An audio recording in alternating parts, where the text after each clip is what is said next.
But let's dive into this discussion.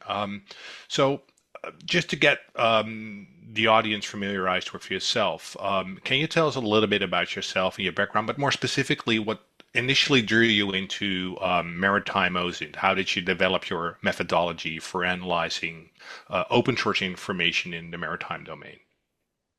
So I am a self-taught analyst, at least until I got my first job in OSINT.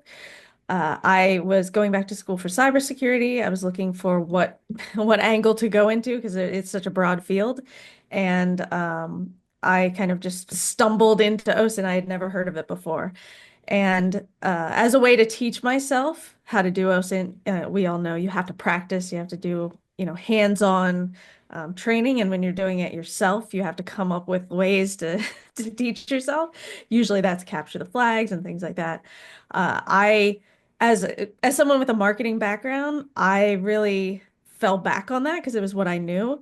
So I tried to brand myself, market myself with content, and it kind of went hand in hand with the OSINT hands-on activities. So I would go out to the internet, I would look at Twitter or YouTube or whatever, and the news and pick things that were interesting or that other people were doing, you included.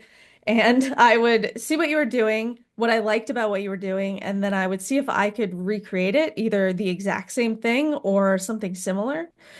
So I would pick these, I would write a blog about it, and it would kind of pay off because I would be teaching myself at the same time I'm creating content to use as marketing for finding a job.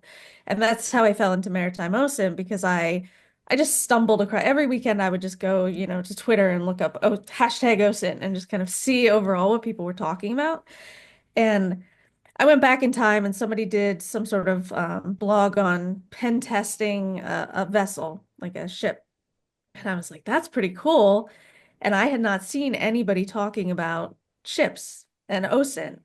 So I started thinking, like, what could you do if you were looking into vessels? What would that mean to companies and organizations and like geopolitically? What would you be able to find? And so I wrote a blog and I think it was very basic level, what you could look into if you were looking at a vessel or ships in general using OSINT. And people really responded to it. They started reaching out to me.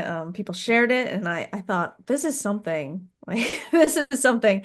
And then right after that is when people started. I mean, they've always focused on China, but the maritime militia and Chinese illegal fishing really took off. People started using OSINT for that.